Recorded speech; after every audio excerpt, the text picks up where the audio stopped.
Hello, everybody. Thank you for joining us. You're joining the Silver Hill Hospital Grand Rounds program, and we'll wait just a moment as people uh, settle into the call.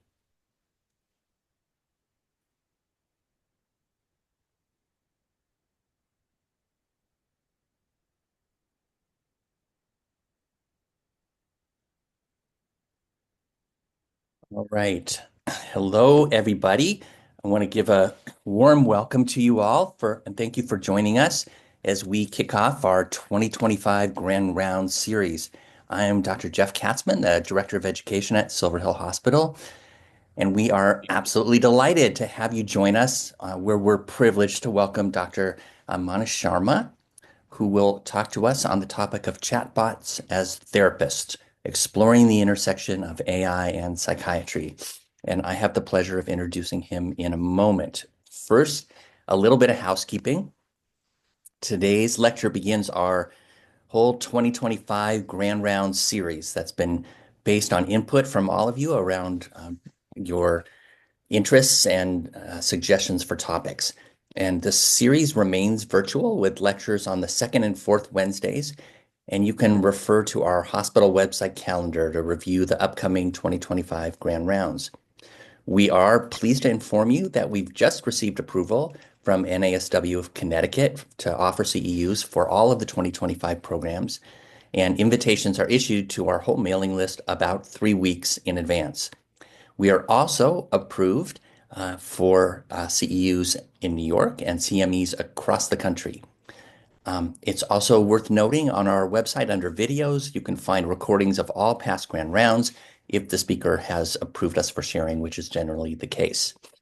Our next Grand Rounds is on January 22nd with Dr. Alok Madden, who will talk to us on a really fascinating topic, the interface of the brain-gut interface and how the gut microbiome affects and is affected by psychiatric illness. So please come back and join us for that lecture as well and tell a friend. Back to today. Your questions, as always, remain a really important part of our Grand Rounds, and I'll moderate a Q&A discussion with Dr. Sharma at the end of his lecture. This is a really great opportunity to put forward questions and comments to Dr. Sharma, which you can submit anytime during the lecture by using the Q&A link. If you would like CME or CEU credits today, please complete the evaluation survey that will automatically show in your browser when we end the webinar. We'll also email a copy of the survey to today's participants. I take a deep breath. Finally, disclosures. No planners of this activity have indicated a relevant financial relationship with an ACCME defined commercial interest. And now it is my really great pleasure and honor to introduce our guest speaker today, Dr. Manu Suresh Sharma, who I met when we were both presenting at a conference in Indiana. And I said, this is such an interesting topic. And I was so excited when Dr. Sharma told us, yes, I will present at your Grand Round. So a little bit about Dr. Sharma. He is an early career psychiatrist dedicated to advancing clinical care, research, and innovation in digital health. He serves as the Assistant Medical Director for Research and Innovation at Hartford Hospital's Institute of Living, where he leads initiatives to integrate cutting-edge research into clinical practice. Dr. Sharma actively fosters collaborative partnerships with digital health startups through his work with the Hartford Healthcare Innovation Office, mentoring several companies in the development and validation of their products. As chair of the American Psychiatric Association's Committee on Innovation, Dr. Sharma is committed to educating psychiatrists about digital and technologically driven tools to enhance clinical practice. His research explores the application of natural language processing and digital phenotyping to support clinical decision-making in the treatment of psychosis.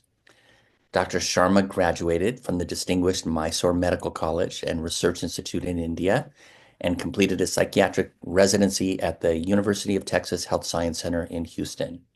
He holds faculty appointments at both the Yale School of Medicine and the University of Connecticut School of Medicine. And with that, it is my absolute honor, Dr. Sharma, to hand the baton over to you. And thank you again for joining us today. And I'll I'll come back when you're done and we'll have a little fireside Q&A time.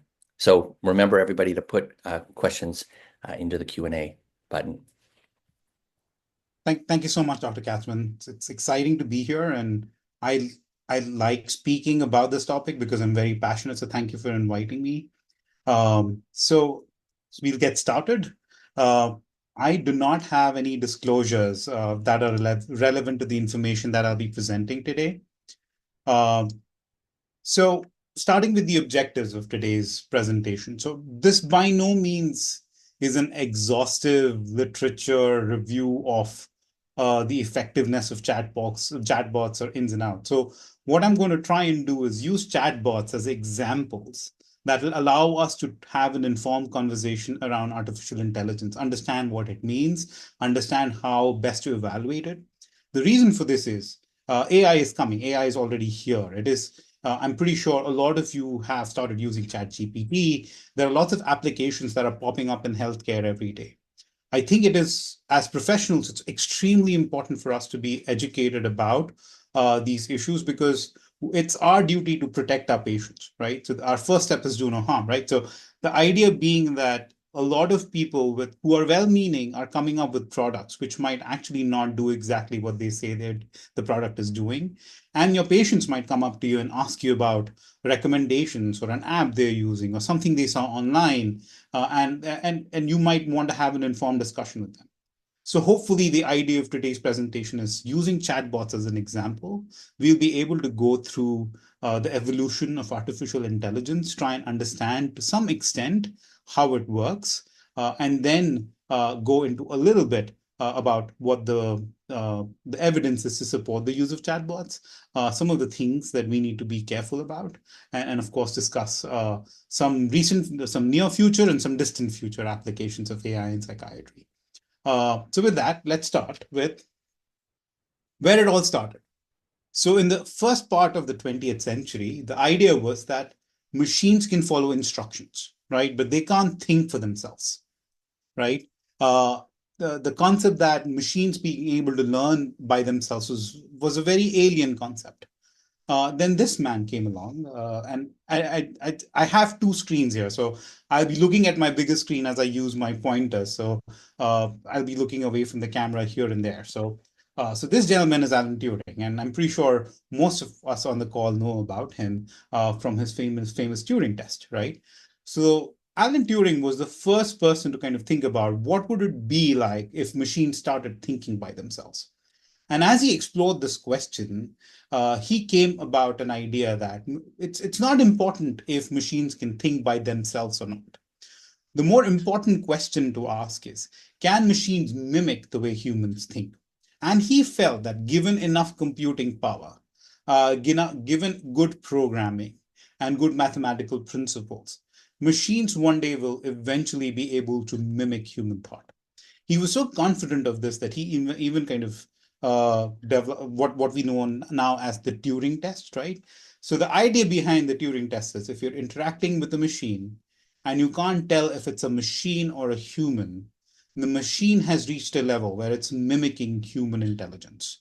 Um, and that time we can say that the machines become intelligent, right? So, and again, of course, he's also known for doing the foundational work for computing through his Enigma projects, right? So Alan Turing was an important figure who got us started thinking about, yes, machines can think for themselves, or what it means for machines to think. Then there was this big conference at Dartmouth, right? So this brought computer scientists, mathematicians, logicians from all across the US together in a 5-day conference. And that's where actually John McCarthy coined the term artificial intelligence. Now, the main ideas that were discussed during this conference is like, can we crystallize how humans reason, how humans think, and then convert those processes and those steps into programmable computer instructions where computer itself or the program itself can try and mimic human way of thinking and human thought. So this oftentimes in artificial intelligence circles is referred to as the birth of artificial intelligence as an academic field. Like anything, if it was far ahead of its time and it was not a linear course for artificial intelligence, there were ups and downs, and there has been a gradual evolution of what how we define artificial intelligence and how complex it is and how advanced it is, right? But it all kind of starts in an academic sense with Alan Turing and then later on this conference. And lots of things are happening simultaneously across the world that kind of lay the foundations of artificial intelligence or GPTs or natural language processing models as we know it now. Initially, most of the systems, when we think about artificial intelligence, were rules-based, right? So how do humans make decisions, right? We try and use logic uh, and try and kind of classify things and then make a decision based off of that. So most of the initial AI systems tried to mimic that form of reasoning, right? Oftentimes they were called if-then rules. So for example, a simple program will be if my input is Marco, your output should be Polo, right? So if I say Marco, someone else does Polo, right? So this is a basic if-then statement. So if I say Marco, you say Polo, right? Now, one of the earliest systems of medical relevance that kind of used this kind of programming was called the Mycin system. The Mycin system was developed at Stanford University, and it was so they had 600 if-then rules, right? Basically, so again, anybody who's an infectious disease specialist or even like a doctor knows that the choice of antibiotic can be very important, right? Now, and it depends on a variety of factors, and these factors could include the site of infection, the kind of bacteria that's causing the infection, some of the clinical symptoms, if they have good renal function versus they have good liver functions, is there what like is the infection limited to one site or multiple sites? And again, of course, with cultural sensitivity, we also have information around what antibiotic the organism might be resistant to, right? So we in our heads, as we try and decide which antibiotic to use for a patient, we are using all these pre-established rules, right? So if it's a gram-negative bacteria, maybe we should do this. If it's gram-positive, we should do this. If it's the kidney, if it's a urinary tract infection, we're probably using this. So we have understood, internalized these rules based on knowledge gathering. So what they did was they created 600 if almost 600 if-then rules and programmed it into a system. Now the system would ask for certain information, and based on that information, it would give you an output, and that output would be a suggestion of an antibiotics, right? So the kinds of questions it'll ask is the same kind of questions we consider, right, as we are trying to make those decisions, right? So the inference engine, the Mycin system, would ask, what is the patient's infectious site? What's the organism's gram stain? And what symptoms does the patient exhibit? Now, based on all these information that was input into the system, it would spit out an answer and say, and the rules could, like, again, this is a very simplistic representation of the thought, not technically the thought, but the algorithm that went behind Mycin. So for example, if the patient has an infection and the site of the infection is blood, and the organism is a gram-negative rod, then suggest the antibiotic gentamicin, right? So this would be the logical flow of conversations there, right? So based on all the information it received, it would give an output. Now, everyone who's practiced medicine knows that you will always experience things that you haven't been exposed to before. And this is where human intelligence far surpasses any other systems, right? Because we are able to use our prior knowledge and adapt and apply it to new settings, right? So if there was a case where which was not covered under the 600 or so if-then rules, you wouldn't get an accurate answer, right? Also, imagine and of course we can't think about everything and then program it in, right? It's a big limiting factor for these if like rules-based AI systems. And also you have this big machine and a big program that is going to give you one answer. And we know for a fact that medicine is a very complex endeavor, right? Like figuring out which antibiotic to give a patient is just one aspect of the entire medical care the patient's receiving. So just to have one specific program that will never give you which might not cover all situations and will only give you one answer might not be a good use of resources, right? So they used it in a research setup. They never used clinically. But this was an example of an if-then AI or a rules-based AI expert system, which was developed early on. So people figured this out pretty soon, right? Again, this doesn't scale very well, right? If we have to answer more complex problems, you will need more sets of if-then rules. That means more complicated programming. You might not be able to cover all the questions and all the scenarios. And at the end of the day, the output might not be enough to justify the amount of effort it's going to take to program the systems, right? So the idea shifted towards, what if instead of us telling the machine or the algorithm the logic or the rules it should follow, what if we tell it to learn it itself, right? So the paradigm shift happened where it's saying that I'm just going to present the machine with tons and tons and tons of data, right? And I'm going to let the algorithm figure out the patterns of the data.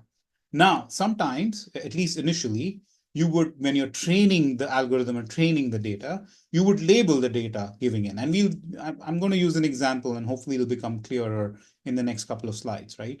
But the idea is that would be supervised learning. And then eventually we came up with unsupervised learning as well, where we didn't tell it anything and it kind of figured out the patterns itself. So the foundations of these were neural networks, right?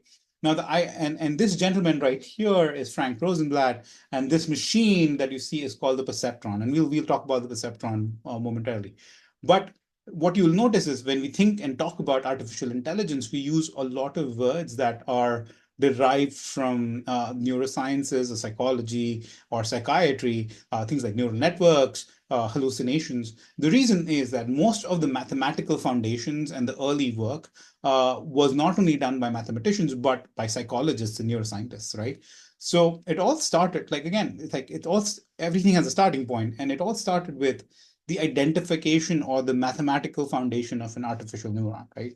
So let's go to look to the other screen so that I can use the pointer appropriately. So most of the folks who are on the call might have seen some version of this image, right? Now, this is a neuron. Now, what ends up happening is this is the cell neuronal body, these are the dendrites, this is the axon, and these are the axonal endings right here, right? This neuron will receive an input. Now, if this input reaches a threshold, so we have the resting potential of the membrane at -70. If the input threshold reaches to this point, there's an action potential that develops, right? So this action potential starts here, goes through the axon, and then passes it on to the next neuron, or if it's an organ or a muscle ending, so it kind of passes on the signal there, right? The fundamental concept here, which we can pick up on, is that neuron does one simple thing. It either fires or doesn't fire. So it's a very binary thing. There is no partial firing, but that to reach that threshold, a lot of complicated things can happen here. So some of the early thinkers figured out, like, okay, fine, can we have a mathematical representation of that? So then enter McCullough and Pitts, right? So Warren McCullough was a neuroscientist and a physician by training. And the interesting thing about Pitts, Walter Pitts, is he had no formal education at all, right? So I think it's a very fascinating story, and I'll go on a slight quick tangent. But if you haven't read about Walter Pitts, it's a fascinating story. He was a young man, had troubled relationships with his family, bright, very intelligent, self-taught, no formal schooling or education, learned mathematics by reading papers and books of Bertrand Russell, ran away from his family in Detroit, came to Chicago, somehow found his way into the academic circles. McCullough actually ended up allowing Pitts to stay in his house, and they would discuss math, logic, and neuroscience over their dinner table, which eventually led to this seminal work and paper they published, which was the logical calculus of the ideas immanent in nervous activity, which is represented by a figure here. So, right, so this is what they called a new road, or it's often called a McCullough-Pitts neuron as well. This forms the foundation of neural networks, and we'll go stepwise towards that. The idea being that, again, this is just like the cell body, it receives different inputs, right? Now, if the sum of these inputs reaches a threshold theta, it fires. And if it doesn't fire. So again, the decision made here is very simple. If all of this threshold reaches a certain, or like all of these inputs reach a certain threshold theta, the neuron will fire. If not, it won't fire. So again, output is very binary. right? Now, when you're explaining it mathematically, you can do lots of interesting things, right? And this happens in the brain as well. So you have excitatory inputs, you have inhibitory inputs, right? Then which might cancel each other out. So at the end of the day, the summation matters, and they were able to figure it out and have a mathematical representation, right? So this was the first effort where you have a mathematical representation of how a neuron might work, which kind of informs some of the work that happens later on in artificial intelligence. That brings us back to the gentleman we saw earlier, Frank Rosenblatt, who was a psychologist, and he developed the perceptron. Now, the first perceptron machine was basically this huge machine which almost took up a room, which had a camera which had 400 pixels. So it was a 20 by 20 pixel camera. You could show it images. It was very good at differentiating between letters. It could differentiate between shapes. But what it technically was a binary classifier again, right? So if you show it, give it an input, it will give a binary output. That is yes or no, right? So for example, if you show it a square, like if you show it a shape and ask it, is it a square or not? It'll give you an answer yes and no, right? So the biggest change, so, and again, the machine he developed, if I can go back a couple of slides, uh, right here, actually had physical circuits, right? These wires running hundreds of feet, and then he would put all of those circuits in and he developed this machine, right? So these were physical wires, one layer of decision making, right? But he had a very interesting insight that added on to this McCullough-Pitts neuron, and that was he identified that maybe not all information coming in was extremely important, right? So he added another thing. So it's not just the input that comes in, but there's a weight assigned to the input as well. So the eventual effect of this input on the neuron or the neuron is determined by the product of X1 and W1, right? So that's the input itself and the weight. So let me help you understand how it all works with an example, right? So hopefully here everything should come together. Now, I wasn't able to find a historically appropriate like animation which I could use out of the box. So I'm using a more complex picture, but this was done at a much basic level with the first perceptron. So imagine these are 400 pixels, 20 by 20, and these might be shapes or letters, right? So the idea is how do neural networks work, or how do they learn, right? So the idea is you present to them lots of labeled data, right? So you show them a picture of cat and say it's a cat, right? So it kind of, there's some activation of some patterns, it goes back and then it guesses, right? Initially, it's very bad at identifying if it's a cat or a dog, right? Because it might think that all pixels, the entire picture, right? So all activation of all 400 pixels is equally important. So it's not sure where to look at. Same thing with the dog. It can look at all the pixels, right? And then it kind of tries to guess. And initially, the accuracy is real bad. But then you keep on showing it all this information and labeling it. So this is a cat, this is a dog. It eventually might learn that, hey, the pixels that are towards the edge of this picture are not giving me a lot of information, right? So it assigns very limited weight or a very low weight to the information coming from here, right? Whereas it might have very high weight for the information coming from the center of the picture, because that's where the action is happening, right? So this is how although the input is coming from all these pixels, so all 400 pixels are somehow getting activated, the pixels that are activated by the edges of the picture carry less weight than the parts of the pixels that are being activated by the center of the picture, right? So when you train it with thousands and thousands of cats and dog pictures, then you can eventually ask it the question and say, it's like, hey, here's a picture, is it a cat or not? And it might give you an output with some level of accuracy if it's a cat or not, right? Now, this was, so the first perceptron did not differentiate between animal pictures. It could do so with just like shapes. So it can say if it's a square or not, a triangle or not, a circle or not, and maybe some letters. But it was a huge leap in the way we think about how machines can learn by themselves if you give them enough data and you have good programs and algorithms designed within it to try and understand. So perceptron, to some extent, was the first example of a very basic neural network. Now, these neural networks have become very advanced, right? Uh, of course, from starting there, but that's where all the foundations were laid, right? So this is what goes into, and again, this principle of training. So this is what is called supervised training, right? So you are telling the algorithm, this is a cat, this is a dog, and you're showing it thousands and thousands, sometimes hundreds of thousands, or if not millions of pictures, and then eventually identifies the patterns of activation of these pixels that might represent a cat or a dog. Human beings do the same thing, right? Like we see things in the world, our retinal, like our retina gets activated and that gets converted into nerve cells. And our visual cortex doesn't have access to the outside world. It's just interpreting the inputs it is receiving from the retinal cells, right? So in a way, it's analogous. I know it's not exactly the same. The human brain and retina is much more complex than any neural network, but the theory, the principle behind it is the same. So I hope this brings it together in terms of the evolution of artificial intelligence from rules-based systems to neural networks and self-learning systems, rather than us telling it, giving it all the rules and asking it to follow it. You kind of allow it to learn by itself. Now, using some of this information, and so you had the original chatbot, right?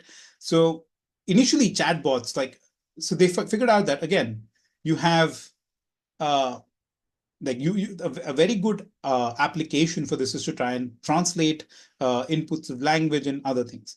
One of the key things that happened here was Noam Chomsky, who everybody's familiar with. Before he was a politics commentator, he was a linguist, and he came up with universal grammar, or generative grammar, as they like to call it, which basically posited that there are fundamental rules that of grammar that all languages follow. And if one understands those rules, you can kind of use those rules to represent unlimited number of concepts in the form of language. Words, combination of words, sentences, paragraphs, stories, books, and thereon, right? But the basic rules, the fundamental rules stay the same. Now, people use this insight to develop initial chatbots. One of the earliest ones was developed in 1966, was called ELIZA. ELIZA was programmed by Joseph Weizenbaum and was supposed to be a Rogerian therapist, right? So you give it an input, and then its response was generally a question, right? So the first question ELIZA starts is something troubling you. The answer it got was men are all alike, right? What is the connection, do you suppose, right? So it kind of rephrases it, asks a question again. So that was the program, but it was a very simple program. It could take only simple inputs. If the sentence got really long, it would give nonsense answers. If the sentence was grammatically incorrect, or if it was a misspelling or something, it would give nonsense answers. But it was an early demonstration of how we could use like very primitive neural networks and machine learning, as we call it, to develop these chatbots, right? So what are chatbots? So chatbots are software applications that simulate, again, the keyword being simulate, human-like conversations. And this can be in the form of text or spoken language. Uh, and again, these just chatbots, just like other AI, can be either rules-based or can be based on very advanced algorithms. They're oftentimes, I'm pretty sure you've interacted with chatbots, right? Nowadays, you can't go on a website and not have a chatbot box open up asking, especially if they're trying to sell you something, to say like if it can be helpful in any way. 9 times out of 10, those interactions are very frustrating because the chatbots haven't been programmed that well. And we might kind of go into some of the reasons why, right? So the chatbots can actually be, so some of the more advanced chatbots are based on natural language processing, which is a specific branch of AI that allows programs to take inputs in the form of language, make sense of it somehow, and give appropriate contextually aware answers, right? And it's again very human-like. Now, chatbots can have predefined rules, right? So again, remember we had the Mycin system, which had rules-based systems where you had 600 if-then rules. So same way you can kind of program chatbots as well. So the way a rules-based chatbot can be is if it might identify keywords in the questions you're asking, and based on the keywords, it will have a predefined answer. The advantage of these systems is they're very simple to program. It doesn't take a lot of computing power, it doesn't take a lot of expertise, and you can program them easily. You can always also predict the response that you're going to get, right? Because the responses are pre-programmed, right? So it's not making up an answer, it's just displaying an answer that has been programmed there before, right? The limitations is it can't understand context, and of course, it can't go beyond the pre-programmed answers it has. So, for example, a rules-based chatbot could look like this, right? So the user goes in, and pretty sure all of us have had this frustrating interaction with a chatbot. How can I reset my password, right? So it goes, how can I reset my password? Now, the rules-based chatbot might look at the keywords of reset and password, and the if-then rule can be if the question contains the word reset and password, output should be to reset your password, please click on the forgot password link on the login page, right? So that's how it goes. Now, the next question is, what if I didn't receive a reset email? So the next rule could have been, if the question contains like some form of a negative word which says didn't receive email, the answer can be please check your spam folder, right? But for some reason, if I decide while I'm checking my password or I've forgotten my password, I become curious and want to know what the weather looks like today, right? The chatbot isn't able to answer that question. And again, this question is not the chatbot understanding that this is a different question. It doesn't identify any relevant keywords in this, and it's programmed to kind of answer, like give this pre-programmed answer here. So again, it can be useful to some extent. It's very algorithmic. For very simple tasks, it can be helpful. The main advantage being that you control the answers. It's not suddenly going to start cussing at you here, or giving you instructions of how to make a bomb, right? None of that happens. But you can control the outputs very well. So that's what a predefined rule chatbot looks like, right?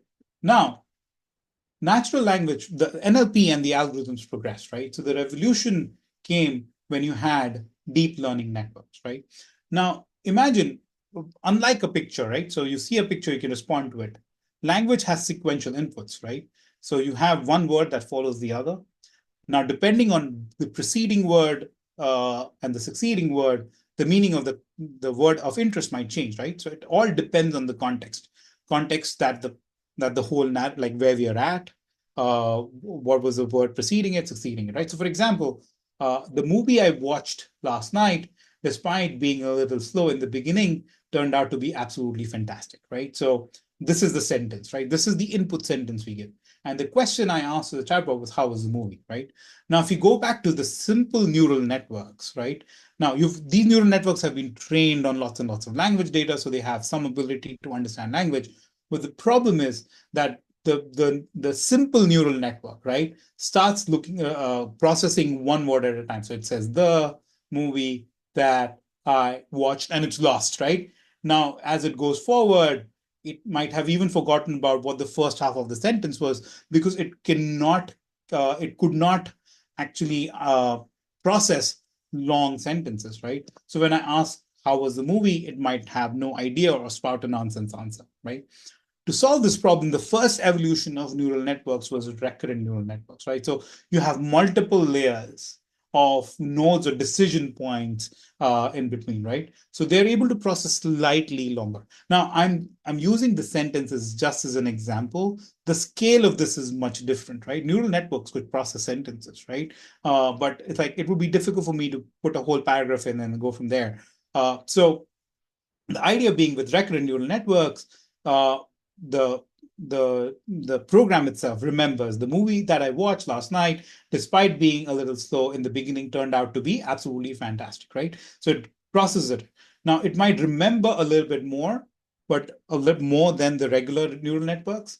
But then it might end at despite being a little slow. So how was the movie? The answer would be the movie was slow, right? Because it didn't even it when by the time it reached this part of the sentence, it could not remember that although the movie was slow, but it was absolutely fantastic, right? So it couldn't kind of process the whole sentence together.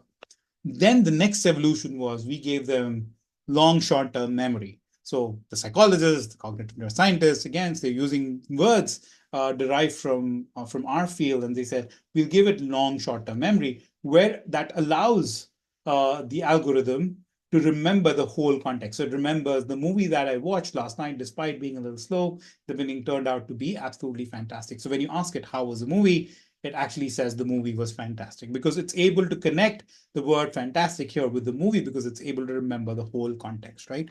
So basically what we're doing and the evolution of these networks is we're increasing the context frame. When we think about modern chatbots, context frame is in hundreds and thousands of words, right? So although I am kind of making it sound simple by using a single sentence, it's not representative of the scale as such. It's just a way of explaining things, right? So we are adding memory so that it can have a longer context frame and make more informed answers, right? Now, we didn't end there, right?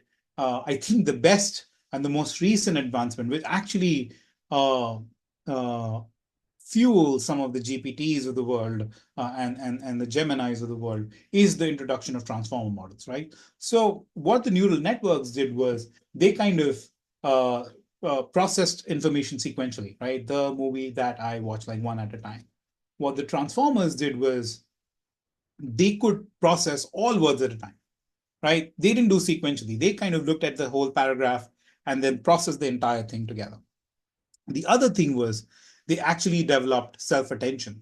That means they just, although they, even though they're processing all the words together, they're not only, so in the case of a neural network here, oops, neural network here, the movie that I watched last night, each word might have equal importance, right? And the will be considered as important movie, as important as that, as important as I, right?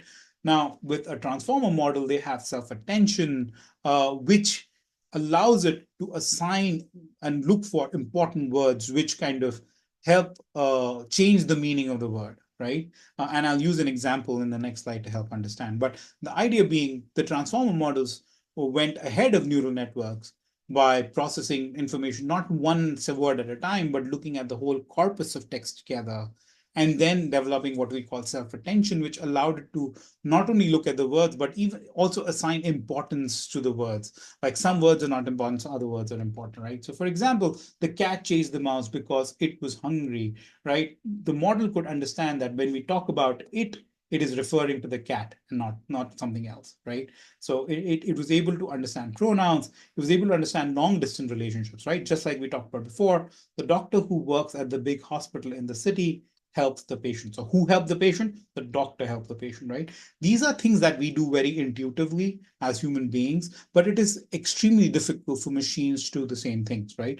So the idea being by processing all the corpus together, by assigning weights to the word, to the information coming in, we have this massive improvement in its ability to process textual input and then generate responses. And there are two fundamental ways of doing it. Google, which developed BERT, which is the bidirectional encoder representations from transformers, did it by reading it bidirectionally, right? So it gives equal, so it kind of is reading the words in both, like a sentence both ways together. So it starts at one end, starts at the other end, and comes in the middle. And it has again pre-trained.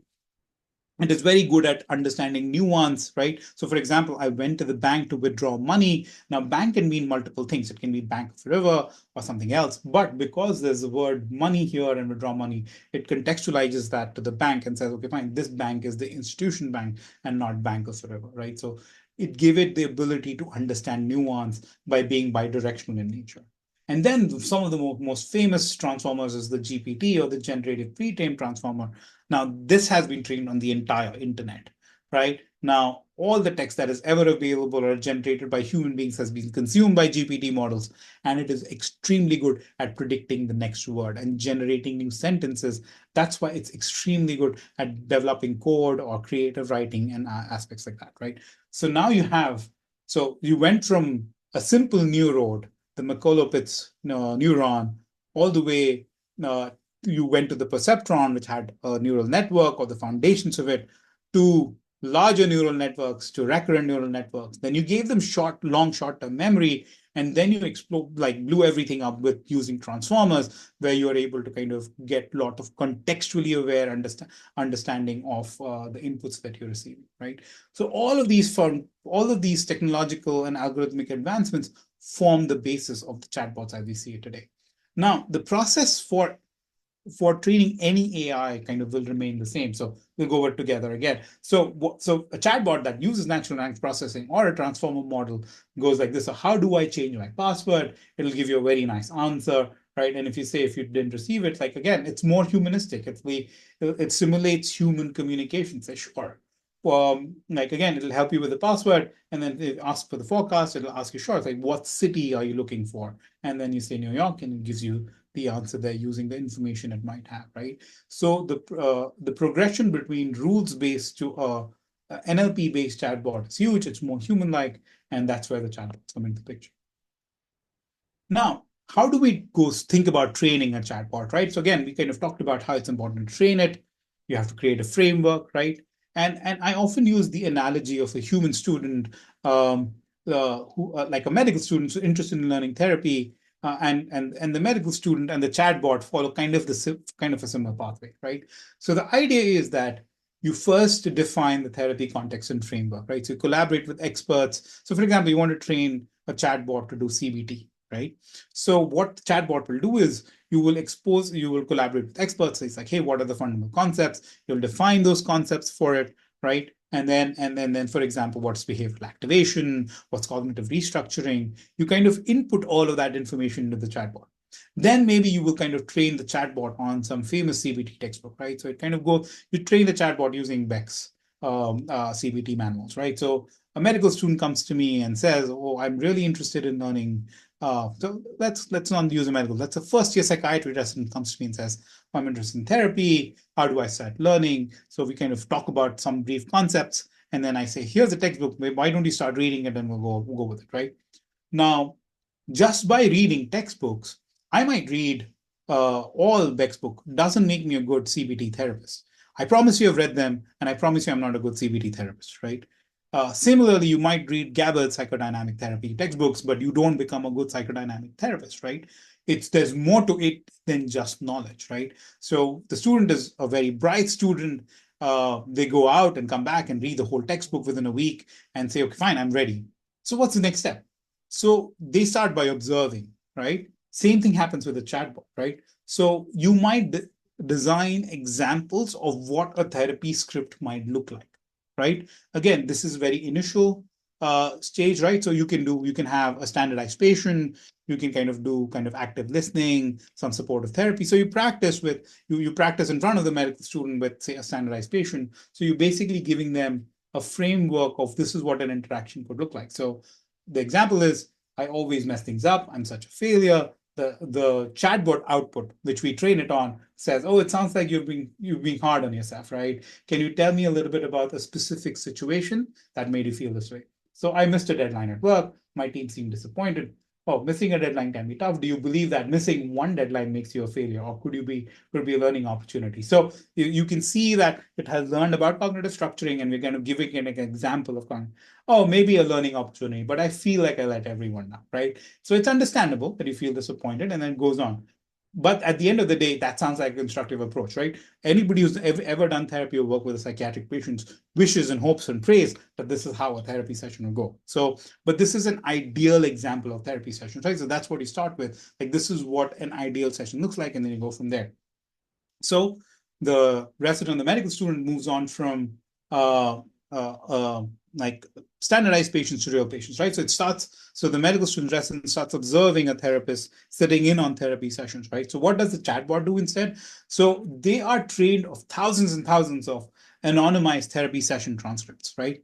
Now, when it does that, what the chatbot is doing, or what the AI or the neural network or the transformer model within the chatbot is doing, is it's learning patterns of questions, patterns of responding to those questions with answers.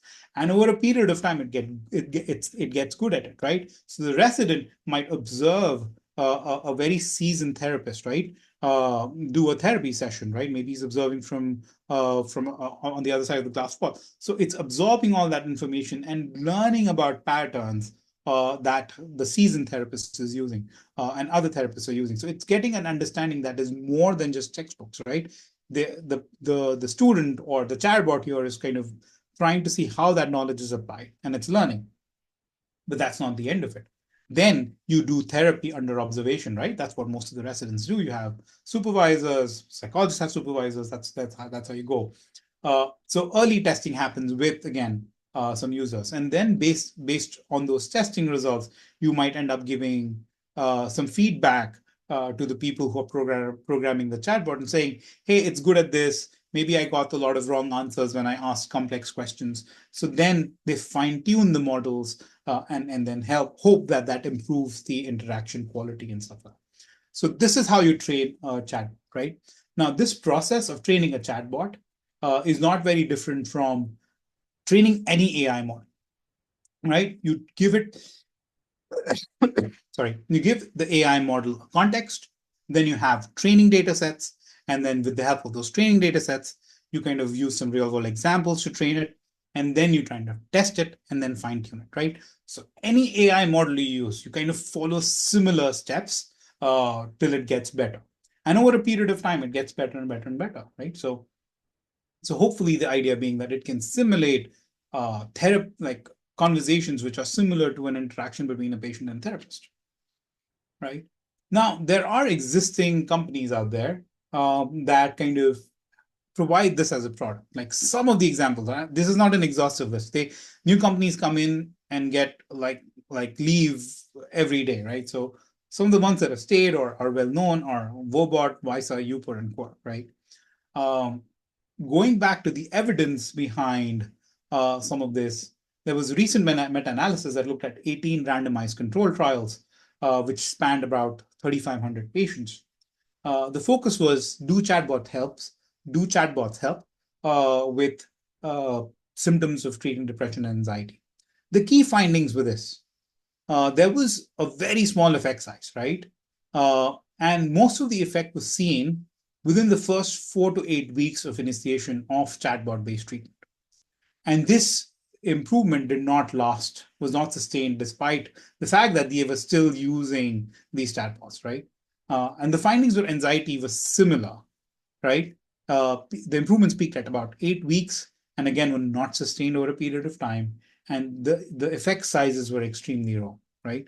So what this tells me is that there's some preliminary evidence that yes, there's something there, but I don't think it's impressive enough to be able to for us to be able to use clinically.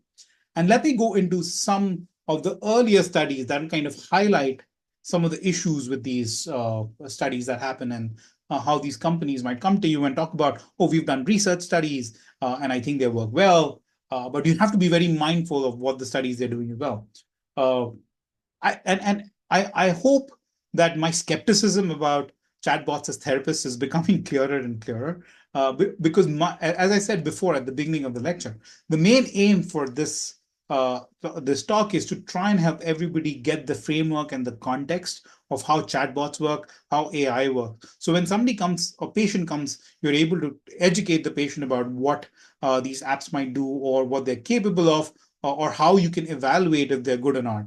And then again give them give them information that helps them make right choices. And because I think it's up to us as a field, as psychologists, as psychiatrists, as mental health workers, as social workers, that we protect our patients, right? Because at the end of the day, most of the companies out there will pick up venture capital funding, and they would want profits at the end of the day, right? So although all of them have their meaning, start off with great missions, and I think this is a great mission and a great problem to solve, we have to be vigilant and learn about these things, right? So the idea is my skepticism comes from studies like this, where like this was, again, these were some of the earlier studies. They're some of much better studies are being done now, and we'll see what the results show.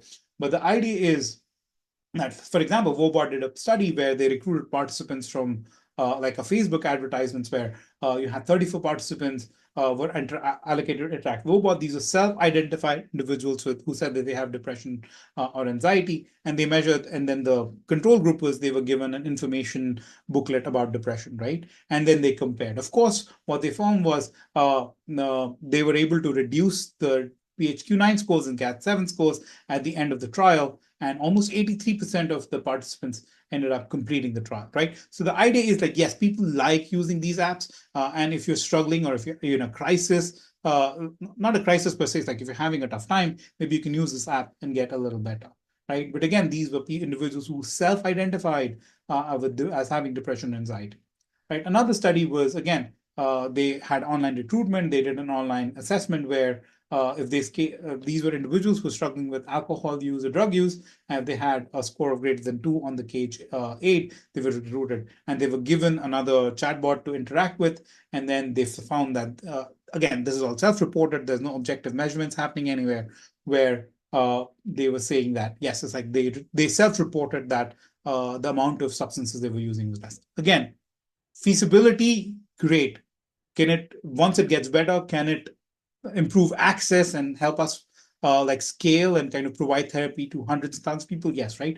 But we're not there yet. And again, these studies are back from 2017, 2018, and early 2020s. There are more studies that are coming up, which are much better, have a better design, and hopefully will help us get better evidence to support or not support these applications. Same thing with VISA. They had a set of people who were coming in to an orthopedic clinic who said they were having pain, and because of the pain, they were feeling depressed and anxious. They provided them with the support, and they reported improvement at the end of the study. Again, so the themes are, these are either individuals who are self-identified, or they might not have very severe mental illness or severe presentation of symptoms. It shows that there is some improvement there. Same thing with UPA.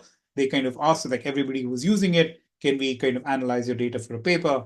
And they found that, yes, of course, they showed some improvement in both depression and anxiety symptoms, self-reported measures again, and we do not have clinical baselines on any of these patients. But again, like, these are early studies. There are better studies coming out, and hopefully we will have enough data and evidence to either say these things work or don't work, or at least identify what subset of patients these work on, right?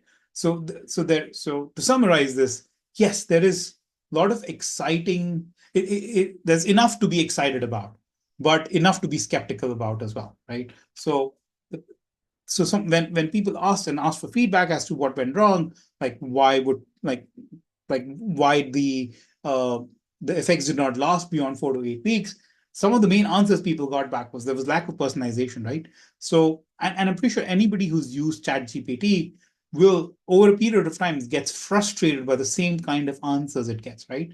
Chatbots struggle with the same issue. So there's not a lot of personalized uh, uh, responses, right? When you're doing therapy with a patient, you're developing a relationship with that patient over a period of time. You know about, with every visit, you know a little bit more about them, and you use all of that information to inform your therapeutic approach, right? That doesn't happen with the chatbot because, again, the memory is limited and they're generally trained in generalized answers. Of course, there's an absence of human empathy, right? There's only so much texting or voice interaction I can do with my phone, right? Uh, that was one of the biggest limitations which patients who kind of took part in these trials reported. They felt that after a certain time, they missed the human connection.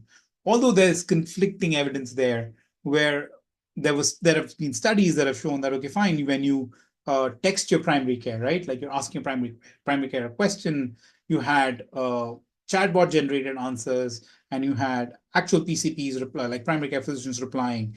And the participants of the study found that the answers that were generated using the chatbot appeared to be more empathetic. So there's mixed evidence there. So I think it was just a single interaction, but it's intuitive that over a period of time, you might get used to, like, it might start affecting you, saying that, fine, I need to interact with an actual human. And there's limited clinical scope. And it was pretty evident from the studies that I shared. At this time, in its current form, I think they're great for supportive treatment. They might be not great for, they might have some value for supportive treatment. But when it comes to severe mental illness, or patients that we might see in our practice who are referred to as who've crossed the threshold from primary care physician to a specialist, might not benefit as much. There's a big issue about privacy and data security.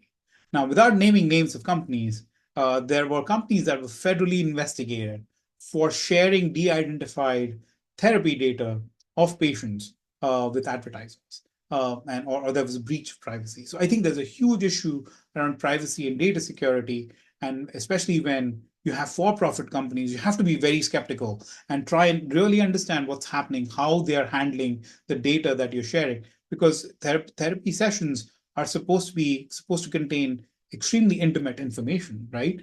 Which can be really misused against you. So you have to be very careful and evaluate a lot. Ask questions about what are their data storage policies? Are they sharing your data, even if it's de-identified with anybody? So you have to be very careful there. And regulatory and ethical considerations, right? So there's an important question to be asked here, right? Uh, is are is an interaction with an AI ethical, especially if you're not able to differentiate between a human and an AI answer? Even though, and even in cases where we kind of explicitly say that you're interacting with a chatbot, we oftentimes will kind of like again, like we see, like even with we see this with our pets, we give them human-like characteristics and human-like personalities when we are interacting with them. It's easy to see that how we might assign such similar characteristics with the chatbot itself, right? So, what are the ethical concerns there? Is there any long-term harm associated with that, right? Will our ability to differentiate between real, virtual, and not virtual be diminished? It's an interesting area of research, and I think lots of interesting work is happening there, but we don't know the answers to that. Yeah, and of course, the risk of misdiagnosis, right? These are chatbots. These are not human beings. Can human make mistake? Absolutely, right? But like can chatbot makes mistake? Absolutely, they can make mistakes, right? But the kind of mistakes we make might be very different, right? So there's a risk of misdiagnosis or misinterpretation of the inputs. Engagement and retention challenges, as I mentioned, it's like over a period of time, people get tired of kind of texting or talking to this chatbot, and unless you find new ways of engaging the patient or there's human touch, the effectiveness kind of goes or reduces over a period of time. Most of these chatbots are getting companies are getting better at this, but there's no real-time crisis intervention, right? Like, so again, you have to remember these are supposed to be confidential interactions. If you express suicidal thoughts or a fact that you might be in a dangerous situation, it's a chatbot. There's very limited backend infrastructure with a chatbot. Of course, it's easy to develop triage models and models that will allow for uh, kind of intimating emergency services or an on-call psychiatrist or a therapist or a clinician. But again, there's one extra step, right? So it's not immediate. So whereas when I'm speaking to an individual and they're expressing things, I can do things better and more immediately, right? So issues with real-time crisis intervention, and of course, absence of nonverbal cues, right? So I might be very sad and type away that I am doing great and I'm feeling well. If the person is in front of me, of course, I might be able to pick up on some cues that tells me, it's like, hey, you're telling me you're doing well, but this is what I'm observing. This interaction is absent with chatbots. Of course, if you integrate video with audio and add like facial recognition and emotional recognition, which are like not technologies of the future, but technologies that are being used now, you can overcome to some extent that. But again, it would require lots and lots and lots of training, right? The main issue it comes down to is the limitations in training data set, right? So there aren't many huge data sets of anonymized therapy sessions that these chatbots can be trained on, right? Companies oftentimes uh, pay healthcare organizations to kind of record therapy sessions and then transcribe those sessions and train these chatbots on them. But large data sets do not exist. And that's the problem across application of AI in psychiatry across. If it's image recognition, if it's diagnosis, if it's something else, there aren't large enough data sets or training data sets that are available that would allow the level of accuracy that is required of these applications that will make them usable. So again, this is a problem across AI and healthcare in general, right?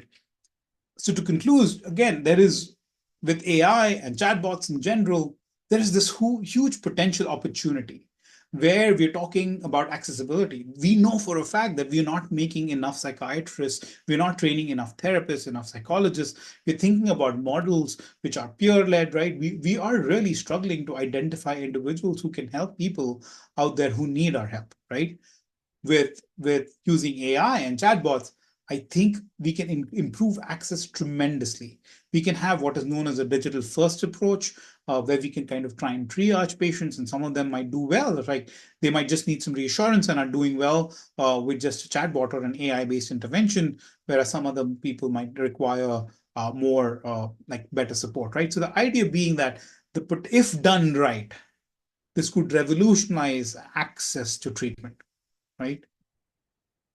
User engagement will remain an issue, right? Because again, at the end, there's a possibility that these chatbots and eventually, like you can train personalities. Like I don't know if like people who are fans of Star Trek or Star Wars, the androids in those, you can kind of regulate emotional or like kind of personalities they have, right? So you can say it's like, hey, like I want you to have like a cheerful personality right now, and they change, right? So maybe that programming can come in eventually, but they're not there yet, right? There's evidence of preliminary effectiveness in very limited population. So the idea here is, right, I don't think you will have a general therapist, right? So you won't have a general therapy chatbot that can be used for psychosis, for depression, for anxiety, for OCD. I don't think that would be possible. You might end up having very specialized chatbots, which might end up doing very specific tasks, right? So for example, I want you to work on behavioral activation for patients with depression, right? That might just be a chatbot itself, right? So you will have a very specific task assigned to the chatbot, which it can specialize in over a period of time. It is, at least as the way the technology is right now, and even in the foreseeable future, it'll be extremely difficult to have chatbots that are good at doing everything. So you might have a specific chatbot that specializes in postpartum depression, specializes in like alcohol addiction, right? But you will not have a general chatbot that helps with everything. So again, there's preliminary effectiveness, there's generalized chatbots. They will need to be specialized, right? Very focused interventions uh, in the future, right? And again, we're not sure about the mechanism of action. Like we know that we can, there are measurable brain changes and circuit changes that happen in individuals when they interact with humans in therapy sessions. Is that the same for chatbots? Is it different? If it's different, how is it different? We don't know.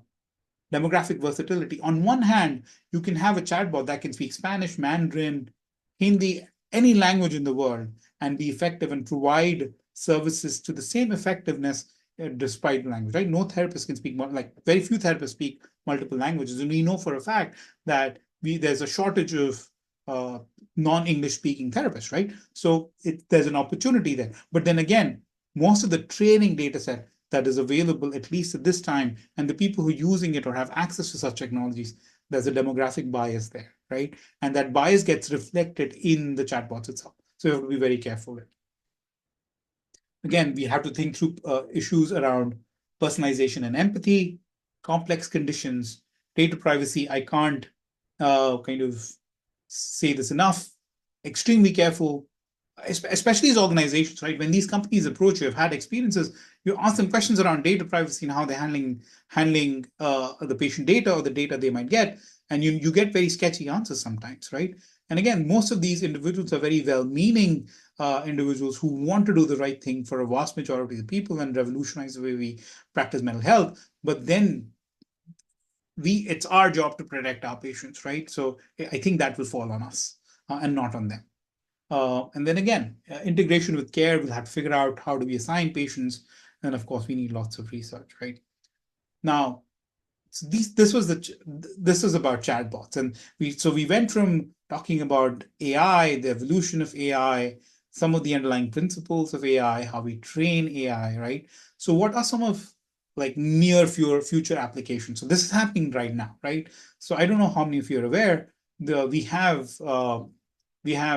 ambient listening devices or AI scribes, which are being actively used by a lots of individuals. In fact, here at After Healthcare, we're starting a pilot where few clinics and few individuals will have these ambient listening devices during their sessions. So what these devices will do is they will listen on another session, create a SOAP note, which will get populated. So you won't need a virtual scribe or a physical scribe. These will be AI scribes. I think this is very much possible. It's happening right now.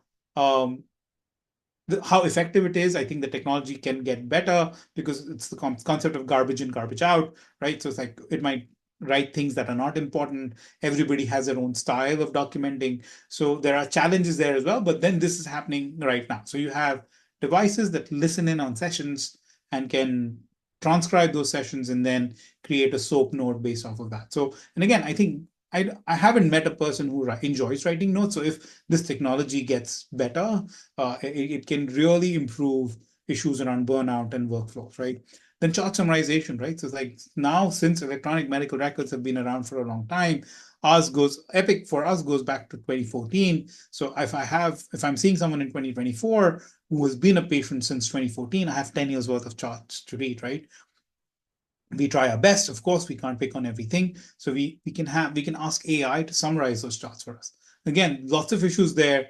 How does the algorithm understand what is important, what is not? So there's a lot of training and feedback involved, but chart summarization will be available in the near future. And there are healthcare systems that are already kind of experimenting with this. Scheduling assistance, right? It's like um, I don't know, or not all of us in our practices have the luxury of having an MA or a front desk person. So you can kind of help, the scheduling assistants can help.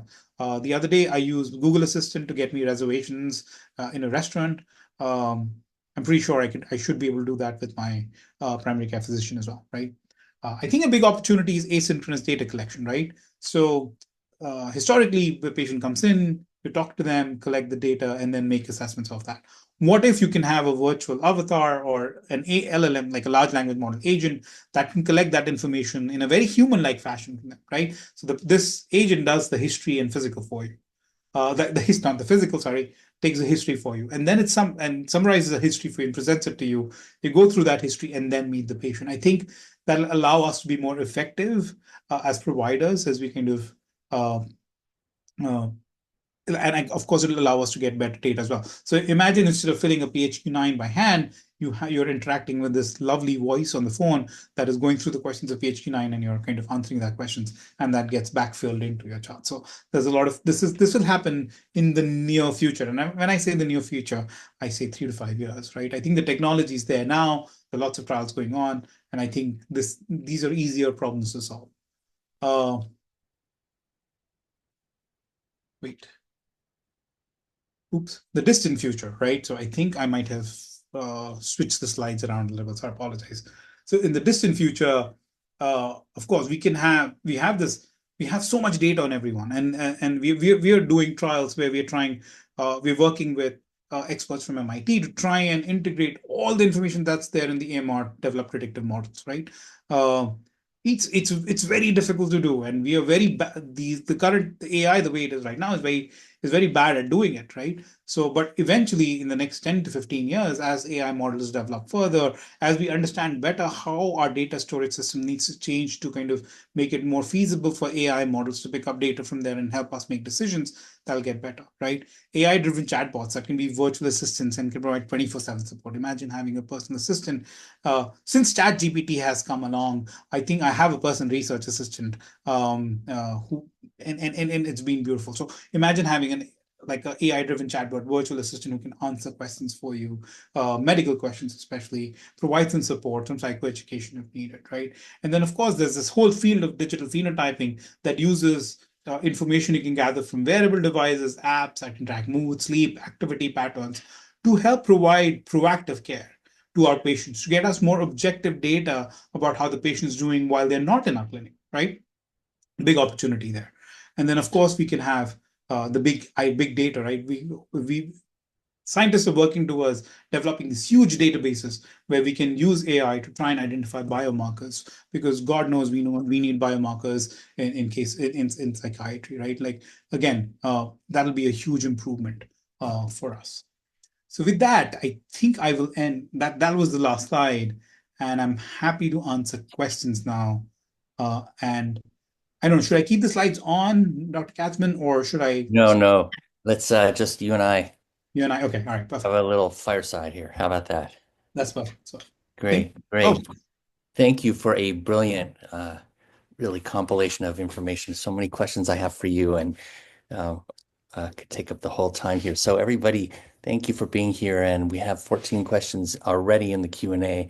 So feel free to put questions in and I will get to them. I have a couple for you, Dr. Sharma, just to lead us off that I was wondering. The first thing came to my mind as you were speaking is, you know, I've had been in many formats of like a case conference or rounds in which we're trying to understand a patient. And maybe an interdisciplinary team will present the information, maybe a psychiatrist and then a psychologist with testing, and maybe an occupational therapist, and maybe a family therapist, maybe somebody who's been observing a patient for a while. And then there's maybe a discussion afterwards about what people think. Is that a role for AI, would you think, to integrate those different informations in a case conference format?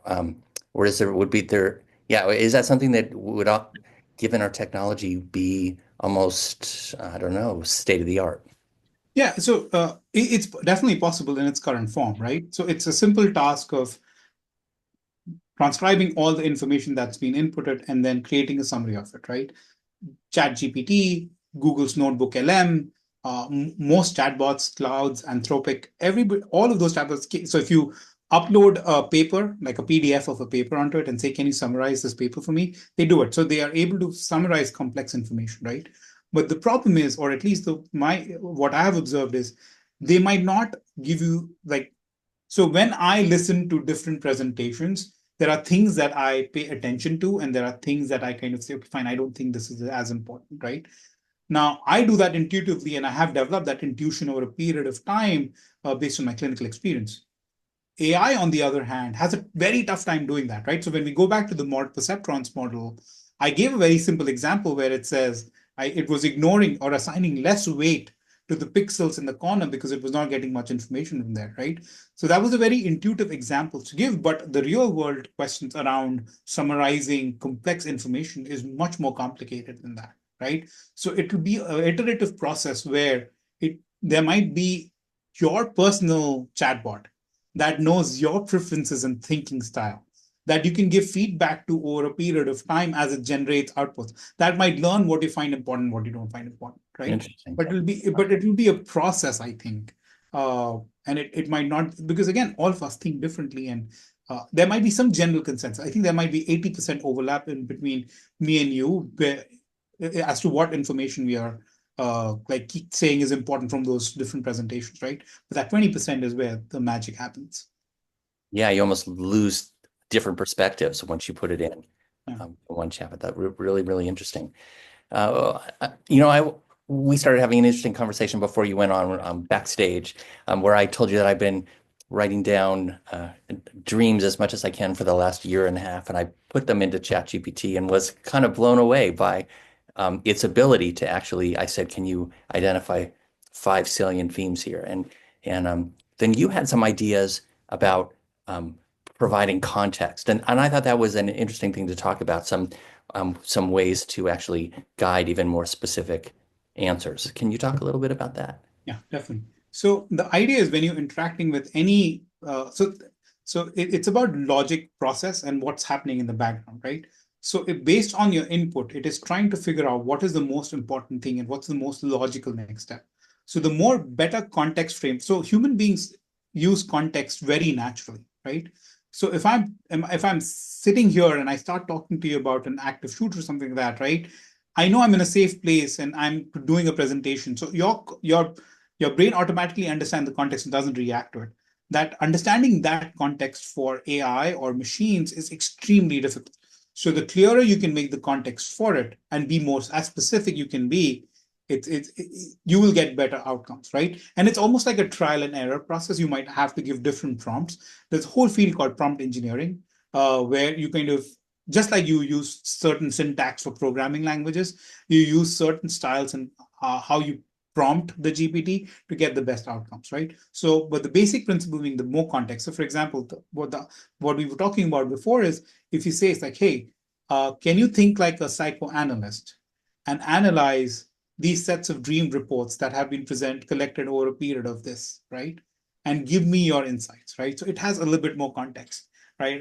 If you just say, oh, can you analyze these dream reports for me? It might give you an answer, which might be great, but I think if you kind of give it some more context, it'll be better, right? Yeah. And then if you kind of say it's like, hey, this is the dream I had when I had a bad day. This is the dream. The more you label the information, the better the outcome it is, right? Hmm. Yeah.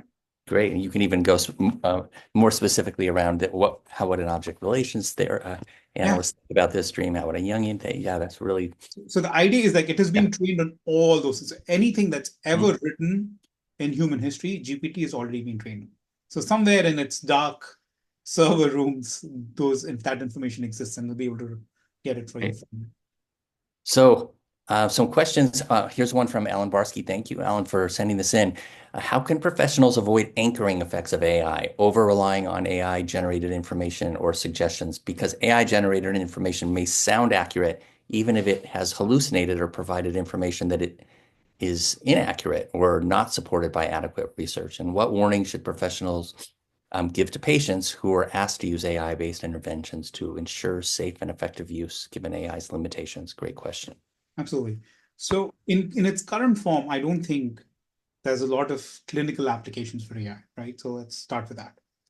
But the second point, or the way like I have been talking to people, and the way my thought process has developed over a period of time is I use the example of like when I was in medical school, we our smartphones were not that great, right? So we were not, and our internet connections back home in India were not that great as well, right? So if a professor asked us questions and rounds, we were not able to pull out our phones, open Google, type the answer, and try and find the answers if we didn't know about it, right? So the process was a little difficult. Like we would write in a notebook, maybe later on do the research and come and give the answer the next day, right? You ask a question to a medical student now, they'll pull out their cell phone. If they don't know the answer, they'll look it up, right? So the way we interact with education and knowledge has progressed over a period of time. With AI, the importance of expertise will become exponentially more important, right? Because it will take an expert eye to differentiate between right looking answers and right answers, right? So answers that look accurate but are not accurate, and there might be hallucinations and mistakes, right? And the actuals are actually accurate, right? So the importance of expertise and training individuals to be experts, right, will be extremely important, right? So it's not just the knowledge, right? What training does the person who's consuming the knowledge has will be an important aspect to keep in mind as we kind of think through some of the AI applications moving forward, right? So the idea is we will have to evolve. Like right now, like we have click burnout, right? It's like a common example is like I get sometimes when you kind of are putting orders, right, in Epic or some other EMR, you get these interaction alerts, right? If you get too many of them, right, and they're not intelligent, you're not using them, you kind of get in the habit of clicking through them and then ignore them, right? And where you might miss one, right? So you have to be very mindful of what that information is coming in. We have to design systems around these issues. There are no good answers at this time, but one of the fundamental ideas there is the importance of expertise will be extremely important, right? Because you won't be able to have not enough knowledge interact with AI, because that's like giving like a sword to a monkey and hoping good things happen, right? So Great. Daniela Giordano asked a question. How have cultural components of the participants been included or addressed via chatbots, both on a cultural group and individual basis, if any? not much, right? So I think that's the limitation there, right? So when you think about data sets that are available to train these chatbots, there's a bias that is right there, right? The kinds of therapy sessions and therapeutic interactions that are likely to be recorded and transcribed and then used to train chatbots is very limited from a cultural standpoint, right? So the potential on one hand is, right, you can train a chatbot on cultural aspects. You can have it speak any language you want it, right? So that's the opportunity, right? But the missing sauce there is the lack of extensive data sets that can be used to train those chatbots, right? So the idea is keeping that in mind. We have to be very sensitive as we're developing these chatbots to expose them to as many scenarios and cultural contexts as possible.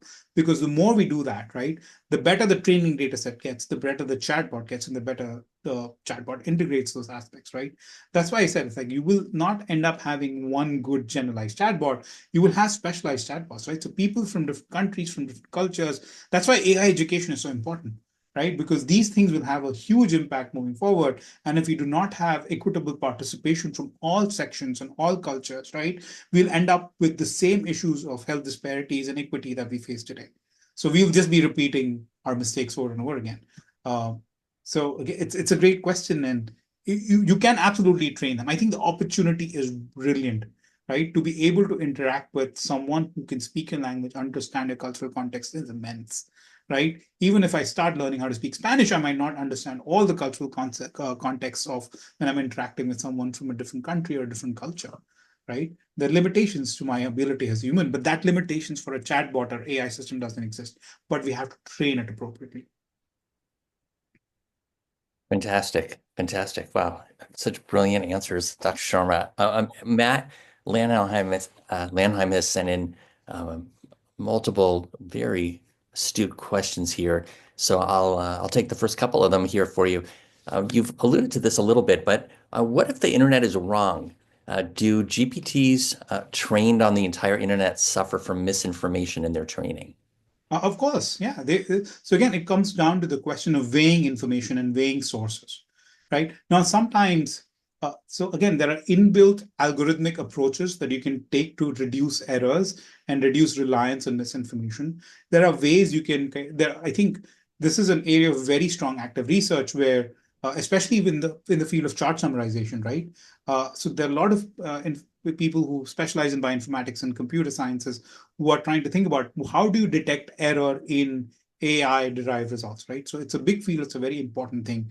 I don't think at this time it can differentiate accurately. There are some mechanisms, right? So if like with our inbuilt with these algorithms that will allow it to some extent to kind of identify misinformation.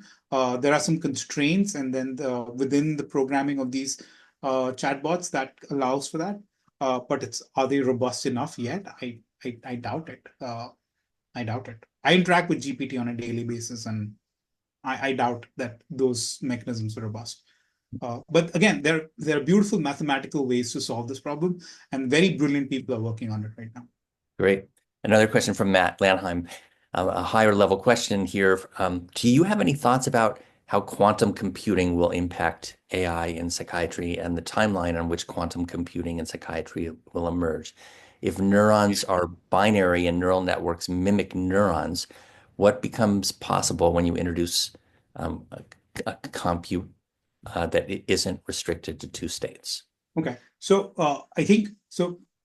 Excellent question. The biggest advantage of quantum computing would be how quickly it processes information. But the quantum, so I think if I'm understanding this correctly, or if my knowledge is up to date, this present quantum computers are like take up a huge space, and the biggest issue is with cooling. So they'll take time. The technology will eventually happen. Will take time to scale, right? So think about how the time taken between the first chip or the first personal computer till today, right? About 5 decades, right? I think with improving technology, it'll get better. The biggest advantage for quantum computing would be the amount of data it can process and how quickly it can process, is the way I understand it. But I'm not an expert in any way. So if I'm giving an inaccurate answer and someone would like to correct me, please. But I think the biggest advantage of quantum computing, the way I understand it, is its ability to process immense amounts of data using very little energy very quickly. Because now, like if you think about the server space, amount of like the amount of energy the servers of OpenAI take, it's immense. It can kind of like they use more energy in a day than a whole city might use in like a week or something. So these are very energy inefficient processes, and we won't have enough energy to kind of have general AI. Quantum computing might solve that problem. Another question from Alan Barsky, and you suggested this a little bit around the lack of crisis intervention capacities, but the question is, do chatbots screen for child abuse, intimate partner abuse, suicidal or homicidal ideation, et cetera? And if so, what happens if they identify a significant risk? So, and again, so the companies that have interacted with and have asked these questions to, so a lot of these companies automatically geolocate you while you're interacting with them, and they do screen for in a very contextually sophisticated way, like things like child abuse, suicidal ideations, thoughts of like hurting someone else, or if you're in danger. So it can predict patterns, right? So even if So they're able to predict that. And in the back end, they monitor your location. And oftentimes, the idea is they get hooked up to emergency services and might send a ping automatically. So when you sign that user agreement, this is part of that user agreement initially that you're being, like when you're using the app, they know exactly where you're at. And if they feel that you are kind of in danger, they might send emergency services there. So it's built in. The execution is the question, like how well they are executing this. But it's easy to detect these things. It's not it's and they're doing it in its current form. The big question from Jeffrey Harper, who says, "Thank you for this outstanding presentation." And there are more remarks like that rolling on in. Um, and he asks, while you are generously leavening your skepticism about chatbots by saying there may be potential for improvement, are some of the limitations you indicated in your talk, such as the lack of durability of treatment, falling effectiveness after 4 to 8 weeks, indicative of a possibly insurmountable problem that the lack of human contact is itself insurmountable, but not a feature, especially in a world where loneliness and isolation have been identified as significant problems that are increasing? Is there an operating delusion at work, and a common one among tech people, that human contact and interaction is either irrelevant or an inefficiency and something we should aspire to do without? And there are a few other questions in here about what about human contact and what about empathy and its relevance here. I think it's a very profound question, right? That goes back to what does it mean to have live a good life as a human being, right? The simple answer would be research hasn't been done yet. We have to incentivize the companies to do these kinds of research. And then once the research is there, we'll find out an answer. So data on that currently is limited. But then the question comes down to, will we have a Wall-E future where we are the only, and again, with AI developing, like what it means to be a human being, what it means to have meaning in life or a job in life, like who will have a job, who will not have a job. I think human society will evolve in ways which are very difficult to predict at this time as this technology evolves, right? And good things can happen, bad things can happen.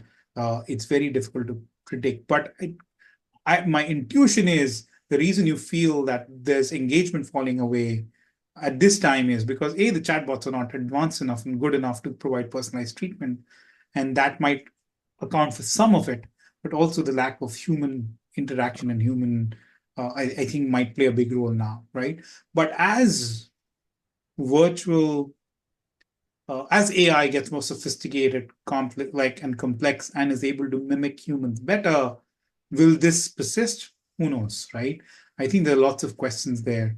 But again, I can't again, loneliness is a big issue, and will the human species be able to keep up with AI evolving?